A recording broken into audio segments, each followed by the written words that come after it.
안녕하세요. 리서치 에이전트 맥입니다.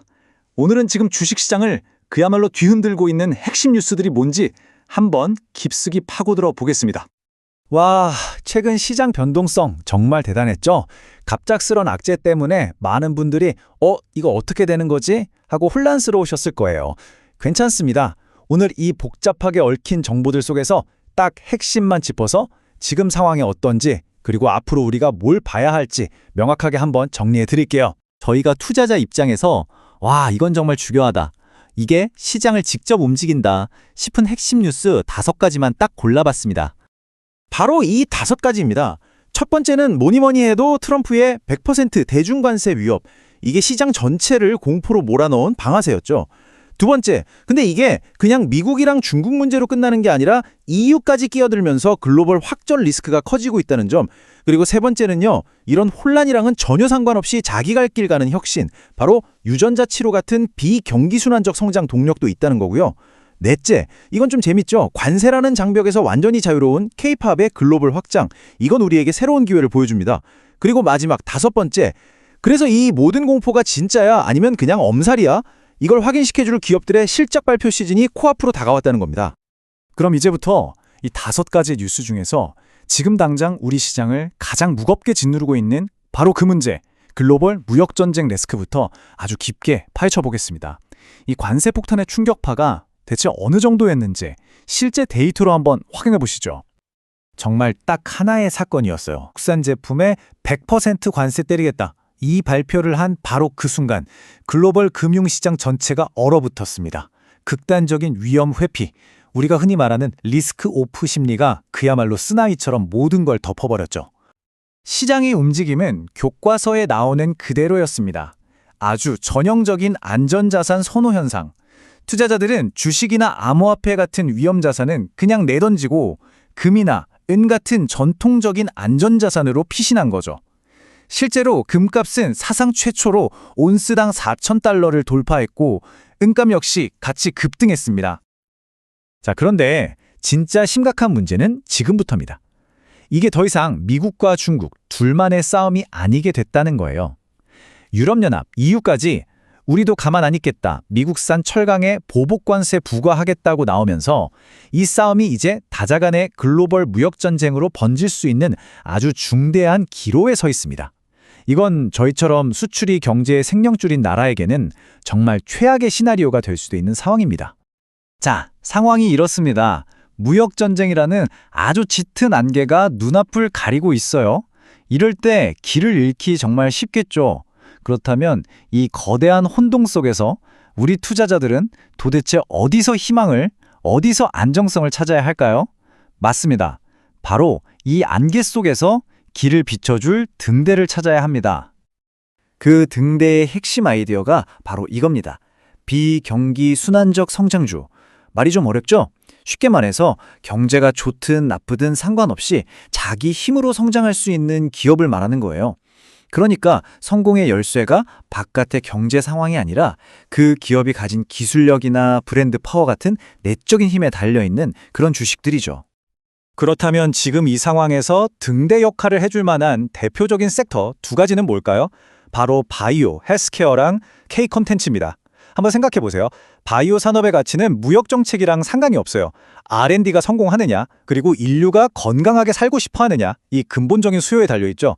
최근에 리제네론이 발표한 긍정적인 유전자 치료제 데이터가 딱 그런 예시고요. K-콘텐츠는 더 재밌습니다. 이건 물건을 수출하는 게 아니라 문화로 수출하는 거잖아요. 그러니까 이건 사실상 관세가 없는 아주 독특한 산업인 셈입니다. 세븐틴이 미국 투어를 성공적으로 마치는 거, 이건 글로벌 팬덤의 힘이지 관세 정벽이랑은 아무런 상관이 없거든요. 자, 이제 우리는 등대를 찾았습니다. 그럼 이 등대를 길잡이 삼아서 이 거친 폭풍우를 어떻게 헤쳐나가야 할까요?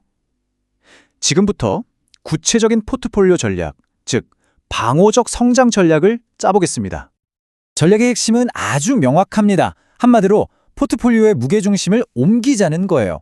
경기를 많이 타고 수출에 목매는 자산에서 방어적이면서도 자체 성장 동력이 있는 비경기순환 성장주 쪽으로요. 외부 충격에 쉽게 흔들리는 자산의 비중은 줄이고 어떤 파도가 와도 굳건히 버틸 수 있는 자산의 비중을 늘리는 거죠. 자, 이 전략에 따라서 우리가 주목해 볼 만한 핵심 아이디어들을 표로 한번 정리해 봤습니다. 하나씩 같이 보시죠. 먼저 바이오 슬래시 헬스케어에서는 삼성 바이오로직스. 의약품 생산 수요는 경기가 나빠진다고 줄어드는 게 아니잖아요. 그러니까 대표적인 비경기순환 성장주이자 아주 든든한 피난처가 될 수 있습니다. 다음, 미디어 슬래시 엔터 분야에서는 하이브. 앞에서 말씀드렸듯이 K-팝의 글로벌 팬덤은 관세와는 전혀 무관한 아주 강력한 수익 기반이죠. 그리고 IT 플랫폼에서는 네이버를 볼 수 있겠네요. 매출 대부분이 국내에서 나오기 때문에 무역 전쟁의 직접적인 타격에서 한 발짝 떨어져 있습니다. 그리고 이런 시기에는 전통적인 방어주도 빼놓을 수 없죠. SK텔레콤 같은 통신주. 시장이 불안할 때 안정적인 현금 흐름과 높은 배당은 정말 매력적인 대안이 되거든요. 마지막으로 필수 소비재, CJ제일제당입니다. 우리가 경기가 어렵다고 밥을 굶지는 않잖아요. 식품 같은 필수재는 수요가 꾸준하죠. 자, 이 5기업 모두 외부 충격에 강한 방어적인 성격과 자체 성장 동력을 동시에 갖춘 아주 좋은 예시들입니다. 이 전략을 포트폴리오 비중으로 그림으로 보면 딱 이렇습니다. 바이오나 미디어처럼 무역 분쟁과 상관없이 성장할 수 있는 섹터는 비중을 오버웨이트, 즉 시장 평균보다 더 많이 담고요. 통신, 필수 소비재, IP 플랫폼처럼 내수 기반으로 튼튼한 방어주들은 마켓 웨이트, 시장 평균 수준으로 유지합니다. 반면에 자동차, 철강, 그리고 반도체처럼 글로벌 교역 상황에 직접적으로 영향을 받는 전통적인 수출주는 당분간 언더웨이트, 즉 비중을 줄이는 보수적인 접근이 필요하다는 거죠. 자, 이렇게 구체적인 전략까지 세워봤습니다. 이제 마지막으로 지금 시장을 뒤덮고 있는 이 공포가 과연 진짜인지 아닌지, 이걸 가늠해 볼 수 있는 다음 최종 점검 포인트는 무엇인지 짚어보면서 오늘 분석을 마무리하도록 하겠습니다. 그 다음 변곡점은 바로 코앞으로 다가온 3분기 어닝 시즌, 바로 기업들의 실적 발표입니다. 지금 시장을 지배하고 있는 이 극심한 공포, 이게 과연 현실일까요? 아니면 시장의 과도한 반응일까요? 이번 실적 발표가 그걸 판가름할 첫 번째 시험대가 될 겁니다. 만약 기업들이 관세 위협? 근데 우리 실적 괜찮은데? 하면서 자신감 있는 전망을 내놓는다면 시장은 안도의 한숨을 내쉴 거고요. 반대로 실적 전망을 줄줄이 낮춘다면 지금의 공포는 현실이 돼서 추가 하락으로 이어질 수도 있습니다. 그렇기 때문에 이번 어닝 시즌의 결과가 앞으로 시장의 방향을 결정할 가장 중요한 분기점이라고 할 수 있겠습니다. 오늘 전해드린 내용은 현재까지 공개된 정도를 바탕으로 한 분석이며 특정 종목에 대한 매수나 매도 추천이 아님을 분명히 말씀드립니다. 모든 투자의 최종 결정과 그에 따른 책임은 투자자 여러분 각자에게 있다는 점 꼭 기억해 주시기 바랍니다.